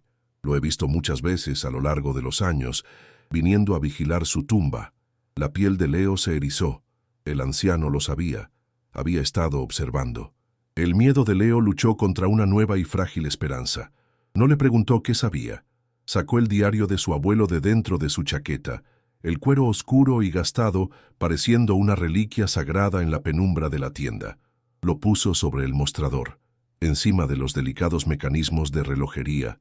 El gesto fue su pregunta, su súplica, su confesión. No necesitaba palabras. Elías miró el diario como si fuera una serpiente. Extendió una mano temblorosa, sus dedos arrugados rozando la cubierta con una mezcla de terror y reverencia. Sus ojos se llenaron de lágrimas. Así que lo encontraste, dijo, el testamento del cobarde, la confesión del valiente. Elías abrió el diario y sus ojos recorrieron una página al azar. Un sollozo seco sacudió su frágil cuerpo. Yo lo escribí, confesó Elías, su voz rota por la emoción y la culpa de toda una vida. Bueno, no el diario, pero el resto. Las escrituras fraudulentas, las notificaciones de embargo, las cartas de amenaza. Yo era un joven pasante en el bufete de Montero. Apenas tenía 20 años. Estaba deslumbrado por él, por su poder, por su inteligencia. Pensaba que estábamos construyendo un futuro. No entendía lo que hacíamos hasta que fue demasiado tarde. El relojero se apoyó en el mostrador, el peso de su confesión pareciendo aplastarle. Tu abuelo, Ricardo, era un buen hombre al principio, ambicioso, pero bueno. Montero lo envenenó, lo corrompió. Cuando Ricardo se dio cuenta de la monstruosidad que habían creado, ya era demasiado tarde. El dinero estaba hecho, las familias estaban destruidas. La culpa lo devoró vivo. Lo vi consumirse, día a día. La revelación de Elías era la pieza que faltaba, el testimonio vivo que convertía las sospechas de Leo en una verdad innegable. La historia ya no eran solo papeles viejos, tenía un testigo. Elías levantó la vista, sus ojos acuosos fijos en los de Leo. La semana que murió, Ricardo vino a verme. Aquí mismo, en esta tienda. Estaba aterrorizado, pero decidido. Me dijo que iba a ir a las autoridades, que lo había guardado todo, las pruebas, su confesión. Me pidió que si algo le pasaba, yo contara la verdad. Pero yo era un cobarde. Tenía miedo de Montero, de lo que era capaz de hacer. Le dije que no podía. El rostro de Elías se contrajo de dolor al recordar su propia cobardía. 2 días después, oí que había tenido un ataque al corazón. Todo el mundo lo sabía. Todo el mundo sabía que Montero había estado en el almacén esa noche. Hubo una discusión, gritos, pero nadie dijo nada. Nadie se atrevió. Montero ya era demasiado poderoso. Yo no dije nada, y he vivido con ese silencio, con el sonido de los gritos de tu abuelo en mi cabeza, cada día durante 40 años. Cada tic-tac de estos relojes es un segundo de mi cobardía. La culpa en su voz era tan palpable que Leo casi podía tocarla. Elías cerró el diario con un golpe seco. Montero no ha venido a hacerte una oferta, muchacho. Ha venido a ver si la tumba seguía sellada. Tu presencia aquí es una amenaza intolerable para él. Tu rechazo silencioso a su oferta ha sido tu sentencia. No se detendrá. Enviará a alguien. Esta noche, probablemente. No puede permitirse dejar un cabo suelto como tú, el nieto de Ricardo, viviendo sobre la única prueba que puede destruirle. Las palabras de Elías, directas y sin rodeos, golpearon a Leo con la fuerza de una bofetada. El peligro abstracto se había convertido en una certeza inmediata y letal. La advertencia del relojero no era una suposición, era la predicción de un hombre que conocía al monstruo desde hacía 40 años. El tic-tac de los relojes en la tienda de repente sonó diferente. Ya no era un sonido tranquilizador, era una cuenta atrás. El sonido de su propia vida y la de Mía agotándose. Tenía que actuar, y tenía que hacerlo ahora. La desesperación se transformó en una adrenalina fría y lúcida. ¿Qué hago?, preguntó Leo, su voz un susurro ronco. La pregunta no era para el relojero, era para el universo. Pero Elías respondió, «Escucha con atención. No tienes mucho tiempo», dijo, su voz ahora firme, la del hombre que ha tomado una decisión después de 40 años de indecisión. Vuelve al almacén. Coge solo lo esencial. El baúl. Tu hija. Nada más. No intentes enfrentarte a ellos. Son matones profesionales. Tienes que huir. Elías se movió por la tienda con una agilidad sorprendente para su edad. Abrió un cajón y sacó un viejo mapa de la ciudad, amarillento y doblado. Lo extendió sobre el mostrador. Conozco ese almacén como la palma de mi mano. Ricardo me lo enseñó. Hay una sección en la pared trasera, la que da a las viejas vías del tren, donde los cimientos son más débiles. Con esa barra de hierro que llevas, podrás aflojar los ladrillos y crear una salida. Trabaja rápido y en silencio. El plan era arriesgado, pero era un plan, una hebra de esperanza a la que aferrarse en la oscuridad. Elías le dio a Leo una vieja bolsa de lona. No intentes llevarte el baúl, es demasiado pesado y ruidoso. Saca los documentos, el diario, y mételos aquí. Es lo único que importa. El resto es solo metal. Luego, señaló un punto en el mapa. Aquí, es un viejo puente de ferrocarril en desuso, a 2 kilómetros al norte del almacén. Estaré allí en mi furgoneta a la 1 de la madrugada. No antes, para no levantar sospechas, no después. A la 1 en punto. Si no estás allí, asumiré lo peor. El relojero le puso una mano en el hombro. Su mano era huesuda y temblorosa, pero su agarre era firme. Tu abuelo intentó hacer lo correcto y le costó la vida. Me pidió ayuda y le fallé. No volveré a cometer ese error. Esta noche la cobardía se acaba. Ahora vete, y que Dios te acompañe. Leo asintió, incapaz de hablar. La determinación en los ojos del anciano le dio una fuerza que no creía poseer. Cogió la bolsa de lona y salió corriendo de la tienda, de vuelta a la boca del lobo, con un plan suicida y una cuenta atrás resonando en sus oídos. El sol se estaba poniendo, tiñendo el cielo de un naranja y un púrpura enfermizos.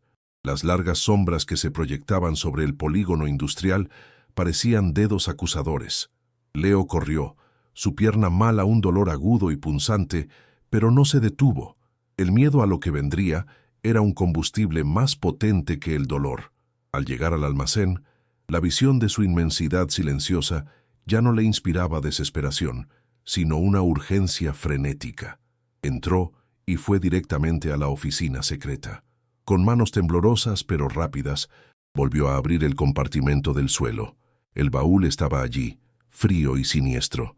Abrió la pesada tapa y el olor a historia y a peligro le golpeó de nuevo. Con un cuidado febril, sacó los paquetes de documentos, las cartas y el diario, y los metió en la bolsa de lona que le había dado Elías. Al cerrar la bolsa, sintió el peso de la verdad en sus manos. Era una carga terrible, pero ahora también era su única arma, su única moneda de cambio para sobrevivir. Después, siguiendo las instrucciones de Elías, fue a la pared trasera del almacén, la que daba a las vías del tren abandonadas, cubiertas de maleza. La luz del atardecer apenas se filtraba, creando una penumbra casi total. Encontró la sección que el relojero le había descrito. Los ladrillos parecían sólidos, pero cuando los golpeó con la barra de hierro, el sonido fue sordo, hueco. Trabajó durante lo que parecieron horas, pero que solo fueron minutos. El sudor le empapaba la ropa a pesar del frío. El sonido metálico de la barra contra el mortero era terriblemente alto en el silencio, y a cada golpe esperaba oír el sonido del coche de Montero. Palanqueó, empujó, raspó, hasta que sintió que un bloque de ladrillos cedía. Luego otro. No los quitó. Solo los aflojó, creando una sección de la pared que pudiera derribar con un solo empujón fuerte. Era su puerta de escape, su única salida. Ahora solo quedaba esperar. La espera era la peor parte, la tortura de la anticipación. Volvió a su rincón. Mía dormía, ajena a la tormenta que estaba a punto de desatarse. Leo la miró, su rostro pálido a la luz moribunda, y sintió una oleada de amor tan feroz que le dolió físicamente. Todo era por ella. Cada riesgo, cada miedo. Se sentó a su lado, la bolsa de lona con los documentos apoyada contra su espalda, la barra de hierro en su regazo. El almacén se sumió en la oscuridad total.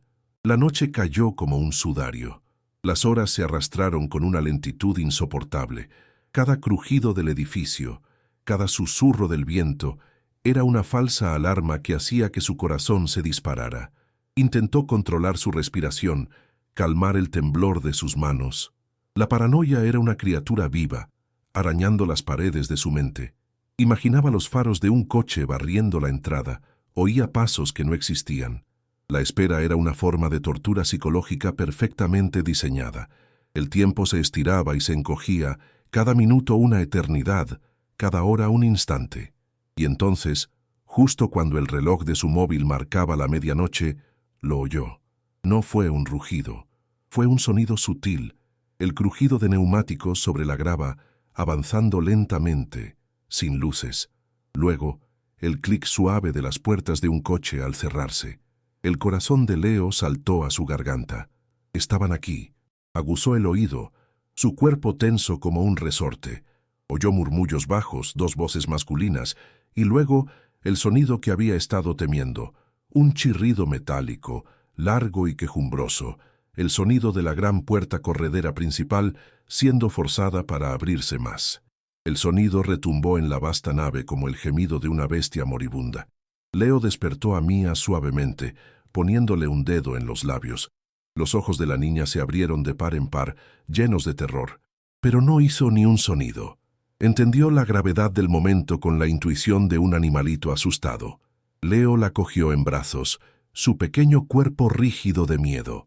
Se levantó en silencio, la bolsa de lona colgada al hombro, la barra de hierro en la otra mano, y se pegó a la sombra de una columna de hormigón. Dos siluetas se recortaron contra la débil luz de la luna que entraba por la puerta. Eran hombres grandes, corpulentos, vestidos de oscuro, matones. Se movían con una confianza arrogante, como si el lugar les perteneciera. Uno de ellos encendió una linterna potente, su haz de luz blanca cortando la oscuridad como un bisturí, barriendo las ruinas. El viejo dijo que estaría por aquí, dijo uno de ellos, su voz un gruñido bajo. Encuentra al ocupa y el baúl. Luego, quémalo todo. Órdenes del juez, con o sin ellos dentro. Las palabras confirmaron los peores temores de Leo. No había negociación posible. Eran verdugos. El haz de la linterna se movió por el almacén, iluminando las montañas de escombros, las vigas rotas, acercándose peligrosamente a su escondite. Leo comenzó a retroceder lentamente, paso a paso, hacia la pared trasera, hacia su única salida. Cada paso era una agonía, rezando para que sus botas no hicieran ruido sobre los escombros sueltos. Mía escondió la cara en su cuello, temblando incontrolablemente. El haz de luz pasó a centímetros de ellos, iluminando la columna detrás de la que se escondían. Leo se quedó inmóvil, conteniendo la respiración, sintiendo el latido de su corazón en sus sienes. Los hombres se separaron, uno yendo hacia la zona donde habían estado acampados, el otro dirigiéndose directamente hacia la pared del fondo, hacia la oficina secreta. «Aquí no hay nadie», gritó el primer hombre, pateando las mantas sucias. «Revisa la oficina esa», que dijo el viejo. El segundo matón se acercaba. Estaba a menos de 30 metros de ellos y seguía avanzando. No había tiempo. Leo sabía que en cuanto llegara a la pared, vería el trabajo de ladrillos sueltos. Estaban atrapados. Miró a su alrededor, desesperado, y sus ojos se posaron en una enorme pila de estanterías industriales de acero, oxidadas y precariamente inclinadas. Estaban justo entre él y los matones. Era una locura. Era su única oportunidad, una maniobra de distracción. Tenía que darles los segundos que necesitaba para escapar. «No te asustes, cariño. Cierra los ojos y agárrate fuerte», le susurró a Mia al oído. Ella obedeció, enterrando su rostro con más fuerza en su hombro. Leo colocó a Mia con cuidado en el suelo detrás de él, protegiéndola con su cuerpo. El matón estaba ahora a solo 10 metros, su linterna barriendo el suelo, a punto de descubrirles. Con un grito que era una mezcla de rabia y miedo puro, Leo se lanzó contra la base de la pila de estanterías. Usó su hombro y todo el peso de su cuerpo, empujando con la fuerza de la desesperación. La estructura de metal, ya inestable por décadas de abandono, gimió. Se tambaleó por un instante que pareció una eternidad, y luego, con un estruendo ensordecedor de metal retorciéndose y oxidado, se vino abajo. No cayó sobre los hombres, sino cerca de ellos, creando una barrera caótica de vigas de acero y escombros. El ruido fue apocalíptico, un trueno metálico que sacudió el edificio entero. Los dos matones gritaron, sorprendidos y desorientados por el caos repentino. Fueron los segundos que necesitaba. En medio del estruendo y las nubes de polvo, Leo agarró a Mia. Se echó la bolsa al hombro y corrió hacia la pared trasera. «¡Está aquí! ¡El cabrón está aquí!», oyó gritar a uno de los hombres. Leo no miró atrás. Llegó a la sección de ladrillos sueltos y la golpeó con el hombro. La pared cedió con un ruido sordo, los ladrillos cayendo hacia afuera sobre la maleza. El agujero se abrió a la noche, una promesa de libertad. Se deslizó a través de la abertura, arrastrando a Mia con él. La maleza y los arbustos espinosos le arañaron la cara y las manos, pero no sintió el dolor. El aire fresco y nocturno, a pesar de ser helado, le pareció el más dulce que había respirado en su vida. Detrás de ellos, oyó los gritos de los hombres y vio el haz de sus linternas barriendo frenéticamente el interior del almacén. No tardarían en encontrar el agujero. Tenía que correr. Tenía que llegar al puente. Se adentró en la oscuridad de las vías del tren abandonadas, cojeando, corriendo torpemente sobre el terreno irregular. Mia sollozaba en silencio en sus brazos, su cuerpo temblando por el frío y el miedo. «Ya casi estamos, mi amor, ya casi estamos a salvo», jadeaba Leo, aunque no estaba seguro de si se lo creía. El almacén, una silueta oscura a sus espaldas, parecía un monstruo dormido que acababan de despertar. Cada sombra de árbol le parecía un enemigo, cada sonido del viento una persecución. La adrenalina era un fuego líquido en sus venas, empujándole hacia adelante, anulando el dolor de su pierna, el agotamiento, el hambre. Solo había un objetivo en su mente: el puente, Elías, la furgoneta, la salvación. Los sonidos de la persecución se hicieron más lejanos, pero no desaparecieron. Sabía que no se rendirían. Corrió como nunca había corrido en su vida, un padre desesperado, huyendo de la oscuridad, llevando consigo el peso de la verdad y el futuro frágil de su hija. La noche era negra como la tinta, sin luna, una bendición que le ocultaba de sus perseguidores. Tropezó varias veces con los viejos travesaños de madera de la vía, casi cayendo, pero de alguna manera lograba recuperar el equilibrio.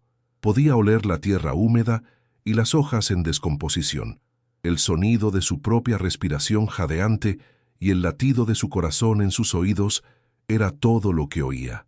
Mia se había calmado un poco, su pequeño cuerpo acurrucado contra el suyo, buscando un calor que Leo apenas podía generar. El frío de la noche le calaba hasta los huesos, pero seguía adelante, impulsado por una fuerza que no sabía que poseía. La imagen del rostro de Montero, su sonrisa fría y su amenaza velada, era un acicate que le impedía detenerse. Había cruzado una línea de la que no había retorno. Ya no era solo un hombre que luchaba contra la pobreza, era un fugitivo que luchaba por su vida y por la de su hija. y en la bolsa que golpeaba contra su espalda a cada paso, llevaba la bomba que podía salvarlos o destruirlos a todos. Finalmente, a través de los árboles, vio la silueta del viejo puente de ferrocarril, una estructura de hierro oxidado que se arqueaba sobre un río seco. Su corazón dio un vuelco de esperanza. ¿Estaría allí Elías o era una trampa? El miedo y la duda le asaltaron por un instante. Podía confiar en un hombre que había sido un cobarde durante 40 años, pero no tenía otra opción. Era su única esperanza. Se acercó con cautela, escudriñando la oscuridad, y entonces la vio, escondida en la sombra del pilar del puente, una vieja furgoneta de reparto, abollada y oxidada. Las luces estaban apagadas. El motor, apagado. Por un momento, pensó que estaba vacía. El pánico volvió a atenazarle. Pero entonces, una de las luces interiores parpadeó una vez. Una señal. Elías estaba allí. Estaba esperando. Una oleada de alivio tan intensa que casi le dobló las rodillas le recorrió. Habían llegado. Habían sobrevivido. Al menos a la primera parte de la noche. Se acercó a la furgoneta. Sus pasos ahora más lentos, pesados por el agotamiento. La puerta lateral se deslizó con un chirrido, revelando el rostro pálido y ansioso de Elías en la penumbra. «Entrad, rápido», susurró el anciano. Leo subió a Mía a la parte trasera, envolviéndola en una manta gruesa que Elías había preparado. Luego subió él, cayendo sobre el suelo metálico y frío de la furgoneta, la bolsa de lona a su lado. La puerta se cerró, sumiéndolos en una oscuridad casi total, rota solo por una pequeña linterna de pilas. El olor a gasolina y a metal de la furgoneta era el perfume más dulce del mundo. Estaban a salvo, al menos por ahora. Elías no dijo nada. Se fue al asiento del conductor y giró la llave. El motor de la furgoneta tosió, protestó, y finalmente cobró vida con un estruendo que, en aquel momento, sonó a la más bella de las sinfonías. La furgoneta se puso en marcha, alejándose lentamente del puente, dejando atrás el almacén, el polígono industrial y la vida que habían conocido. Mientras la furgoneta se adentraba en carreteras secundarias, Leo miró por la pequeña ventana trasera. A lo lejos, en la dirección del almacén, vio un resplandor anaranjado que empezaba a crecer contra el cielo nocturno. El resplandor se hizo más y más brillante, una herida de fuego en la oscuridad. Lo estaban quemando, estaban borrando las pruebas, borrando su existencia. Estaban quemando la herencia de su abuelo, el monumento a su fracaso y el escenario de su revelación. Pero no importaba, la verdad ya no estaba allí. La verdad estaba en la bolsa de lona, a sus pies. La verdad estaba a salvo. Miró a Mía, que se había quedado dormida al instante, agotada y acurrucada en la manta. Su rostro, incluso en la penumbra, parecía más tranquilo. Elías conducía en silencio, sus nudillos blancos sobre el volante. Leo no sabía a dónde iban. No sabía qué pasaría al día siguiente. Solo sabía que habían sobrevivido a la noche. Y por primera vez en mucho tiempo, en medio de la huida y la incertidumbre, sintió una chispa. No era esperanza, era algo más duro, era determinación. La furgoneta de Elías olía a metal, a aceite y a una débil esperanza. Se movía por las carreteras secundarias como un fantasma cansado, evitando las arterias principales. El resplandor anaranjado del almacén en llamas se reflejó por última vez en el espejo retrovisor antes de desaparecer tras una colina. Se había ido. Todo se había ido. Leo sintió un vacío extraño, no de pérdida, sino de liberación. En la parte trasera, acunaba a una Mía dormida, el calor de su cuerpo un ancla en la realidad. La bolsa de lona, pesada con la historia de su familia, reposaba a su lado. «No iremos a la policía local», dijo Elías. Su voz un susurro ronco por encima del traqueteo del motor. «Montero los tiene a todos en el bolsillo. Conozco a alguien, un periodista de investigación en Madrid, de los de la vieja escuela, de los que odian a los corruptos más que a nada en el mundo. Se llama Marcos Soler. Usaré un teléfono público en la próxima ciudad. No pueden rastrear eso». La idea era frágil, casi descabellada, pero era un hilo. El único hilo en un laberinto de oscuridad. Llegaron a una pequeña ciudad dormida 2 horas antes del amanecer. La lluvia había vuelto, una llovizna fina y persistente que hacía brillar el asfalto bajo las farolas solitarias. Elías detuvo la furgoneta junto a una cabina telefónica, una reliquia de otra época que parecía tan fuera de lugar como ellos. Leo observó desde la penumbra del vehículo mientras el anciano, encorvado bajo la lluvia, depositaba monedas con dedos temblorosos. Pudo ver la boca de Elías moverse, su voz inaudible, pero su postura transmitía una urgencia desesperada. El corazón de Leo latía al ritmo de la lluvia sobre el techo de metal. Cada segundo de espera era una tortura. ¿Y si el periodista le colgaba? ¿Y si no le creía? Mía se movió en sueños. Un pequeño quejido escapó de sus labios y Leo le ajustó la manta, su instinto protector más afilado que nunca. Finalmente, Elías colgó el teléfono y volvió corriendo a la furgoneta, empapado, pero con una nueva luz en sus ojos cansados. «Viene. Nos vemos en una hora en una cafetería de carretera». La cafetería era un lugar anónimo y deprimente, que olía a café quemado y a fritanga rancia. Las luces de neón parpadeaban, arrojando una luz enfermiza sobre las mesas de formica. Leo se sentía terriblemente expuesto. A su lado, Elías no paraba de remover su café con una cucharilla, el tintineo metálico un metrónomo de su ansiedad. Un hombre entró, sacudiéndose la lluvia del abrigo. Era más joven de lo que Leo esperaba, con una mirada afilada y escéptica que lo escrutó todo. Era Marcos Soler. Se sentó sin decir palabra. Su expresión era la de un hombre que había escuchado demasiadas historias de conspiraciones. «Tienen 5 minutos», dijo, su voz cortante. Sin mediar palabra, Leo deslizó la bolsa de lona sobre la mesa, la abrió y sacó el diario de cuero oscuro. Lo puso en el centro de la mesa. El pesado objeto aterrizó con un sonido sordo. Los ojos de Marcos se desviaron hacia el diario y su máscara de escepticismo se agrietó. Vio la caligrafía, la fecha, los nombres. Su expresión cambió del aburrimiento a una intensidad depredadora. Marcos Soler no era solo un periodista, era un cazador, y acababa de oler la presa más grande de su carrera. Pasó la siguiente hora en un silencio febril, leyendo fragmentos del diario y examinando las cartas, sus ojos moviéndose con una rapidez increíble. El olor a papel viejo se mezcló con el del café. Esto es dinamita», susurró finalmente, su voz llena de una especie de asombro reverencial. Hizo una llamada, no a su editor, directamente a un contacto suyo en la Fiscalía Anticorrupción del Estado. Habló en clave, con frases cortas y urgentes: «Trama Rivas, juez Montero, pruebas físicas, testigo presencial, nivel A1». Menos de una hora después, 2 coches indistintivos llegaron a la cafetería.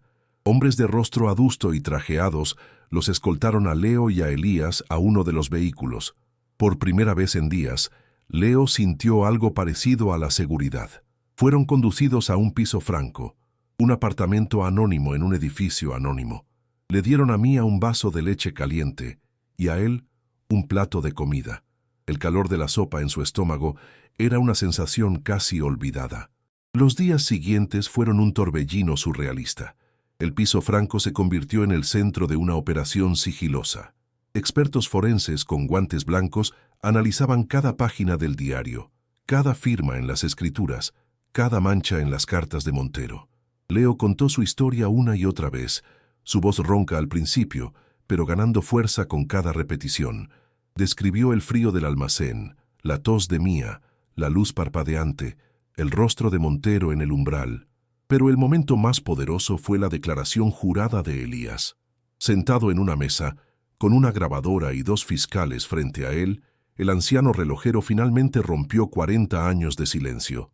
Su voz, temblorosa al principio, se volvió firme y clara mientras confesaba su papel, describía el terror de Ricardo Rivas y acusaba a Arturo Montero.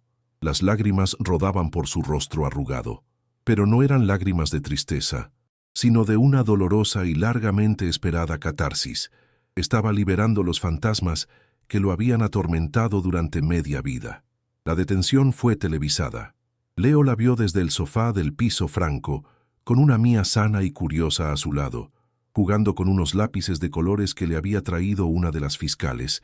Las imágenes eran impactantes. Una docena de agentes de la Unidad Central Operativa irrumpieron en la lujosa mansión de Montero al amanecer. Las cámaras de los informativos, avisadas por Marcos Soler, captaron el momento exacto en que Arturo Montero, de 80 años, el patriarca intocable, el pilar de la comunidad, era sacado de su casa en pijama y con el rostro desencajado por la incredulidad. Las esposas en sus muñecas frágiles y artríticas brillaban bajo los flashes de las cámaras. La imagen del juez, el símbolo del poder y la ley, siendo introducido en un coche policial, conmocionó a toda la región. El escándalo estalló, una onda expansiva de corrupción que salpicó a jueces, políticos y empresarios. La presa de silencio y miedo que Montero había construido durante décadas se había roto por completo. La justicia, aunque tardía, había llegado de forma espectacular. El proceso judicial fue largo, pero el resultado inevitable. Las pruebas eran abrumadoras. El diario, las cartas, el testimonio de Elías y la confesión de los dos matones que habían incendiado el almacén pintaron un cuadro irrefutable de décadas de crimen y corrupción. El juez Arturo Montero fue condenado por extorsión, fraude masivo y como inductor del asesinato de Ricardo Rivas. La sentencia más sorprendente, sin embargo, vino de los tribunales civiles. Dictaminaron que toda la trama de expropiación había sido fraudulenta desde su origen. En una decisión sin precedentes, anularon las ventas, y dado que Leo era el único heredero de Ricardo Rivas, el socio original, y quien había destapado el crimen arriesgando su vida, la propiedad de todas las vastas y ahora increíblemente valiosas tierras fue transferida a su nombre. Un día, en una oficina que olía a cuero y a dinero, Leo firmó el último documento. Su mano ya no temblaba de frío o miedo. El bolígrafo se sentía pesado, no con el peso de la culpa, sino con el de un futuro inimaginable. 6 meses después, Leo estaba de pie en una colina barrida por el viento. El aire era limpio y olía a tomillo y a tierra húmeda. A su lado, Mía, con las mejillas sonrosadas y el pelo ondeando al viento, reía a carcajadas mientras perseguía una mariposa. Su risa, un sonido claro y cristalino, era la música más hermosa que Leo había oído nunca. Ya no había tos. Ya no había miedo en sus ojos. Abajo, en el valle, los cimientos de una casa nueva estaban siendo levantados. Su casa, su hogar, detrás de ellos, extendiéndose hasta donde alcanzaba la vista, estaban sus tierras. Los campos verdes y las colinas onduladas que una vez fueron el origen de tanto dolor, eran ahora una promesa de vida. Leo inspiró profundamente. El frío metálico del Renault Laguna, el hedor a podredumbre del almacén, el dolor sordo del hambre, todo parecía una pesadilla lejana, la historia de otro hombre. Había vuelto a ser un constructor, pero esta vez no estaba construyendo para otros, estaba construyendo su propia redención, ladrillo a ladrillo.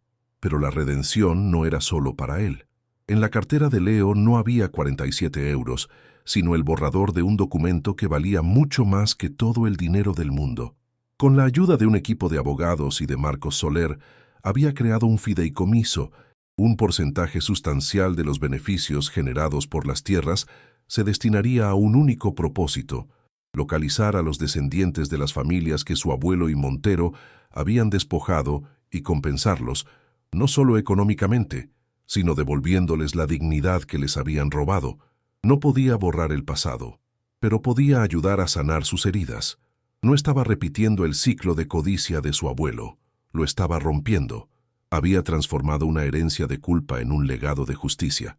Al hacerlo, no solo había asegurado el futuro de su hija, sino que también, por fin, había limpiado el nombre de Rivas, redimiendo el alma atormentada del hombre cuyo diario le había guiado fuera de la oscuridad. La justicia no era solo castigo, era, sobre todo, reparación. La luz del atardecer inundaba la cocina de la casa que habían alquilado mientras construían la suya. Era cálida y dorada. Leo, de pie junto a la ventana, observaba a Mía sentada a la mesa de madera. Ya no dibujaba sobre trozos de cartón, sino en un gran cuaderno con una caja de cientos de lápices de colores.